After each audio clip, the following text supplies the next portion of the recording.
ఎంత చేసినా ఎదగలేదని దిగులు చెందబోకు. ఆ లోపమేడుందో మనసు దీపాన్ని పెట్టి నువ్వు వెతుకు. అతుకులమయమని ఎక్కిరించకు బతుకు పుస్తకాన్ని, అది చితిలో కూడా బోధించునురా ఏదో అర్థాన్ని.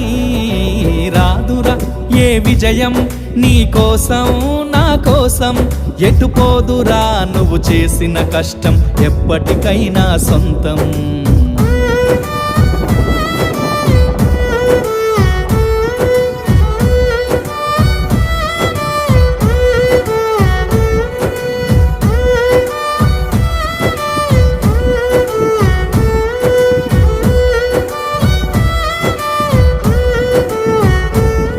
పడిపోయిన చోటి పైకెదగడ మెట్లను పదును పెట్టు మొదలు. 10 మందిలోన నీ ప్రతిభను చూప